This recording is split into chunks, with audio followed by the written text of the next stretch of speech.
नमस्कार दोस्तों। आज की हमारी कहानी का शीर्षक है तेवर। अगर यह कहानी आपको अच्छी लगे तो प्लीज हमारा चैनल सब्सक्राइब करें।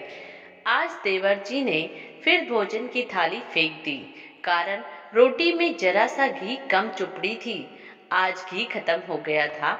2 दिन हो गए कहते हुए, लेकिन अभी तक लाके नहीं दिया था। अब वैसे भी थाली फेंकने का यह वाकया किसी न किसी बहाने अक्सर होता ही रहता था। हमेशा की तरह सुषमा जी ने थाली उठाई और चुपचाप अपने कमरे में आ गई। पति देव से कुछ बता नहीं सकती, क्योंकि सासू माँ ने चेतावनी दी है कि अगर परिवार के किसी भी सदस्य की पति से अगर कुछ शिकायत की तो मायके भेज दी जाएगी और फिर ससुराल में कभी प्रवेश करने नहीं दिया जाएगा। मायके में सिर्फ माँ और एक अविवाहित छोटी बहन है, जिनकी जिम्मेदारी चाचा चाची ने संभाला हुआ है।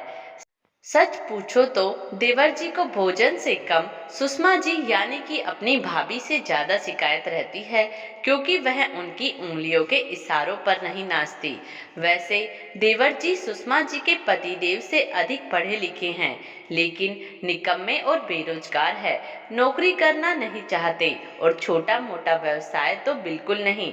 यदि करोड़ रुपए हाथ में आए तो किसी व्यवसाय के लिए सोच सकते हैं।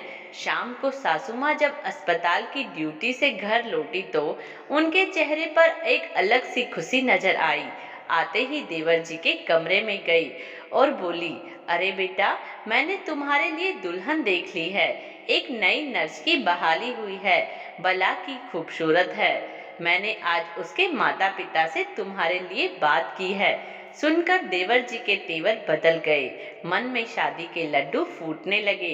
लेकिन थोड़ी देर बाद ही लड़की वालों का फोन आया और उन्होंने उनके निकम्मेपन की दुहाई देते हुए शादी से मना कर दिया।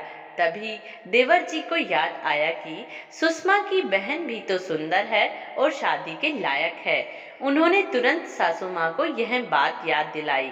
लेकिन हाय ये किस्मत, सुषमा जी ने भी कमरे में आकर सासू माँ को अपनी बहन की शादी अगले महीने होने की खुशखबरी सुनाई और साथ ही पतिदेव के दूसरे शहर में स्थानांतरण की खबर भी सुना दी। अगले हफ्ते पतिदेव के साथ सुषमा का भी सामान पैक हो गया। आखिर दूसरे शहर में पतिदेव को भी तो भोजन की थाली सजाने वाली और सेवा करने वाली सुषमा जी की जरूरत थी। सासू माँ की चेतावनी और देवर जी के तेवर दोनों को दरकिनार कर सुषमा जी पतिदेव के साथ अपने सुखी दाम्पत्य जीवन की कामना करती हुई जा रही थी।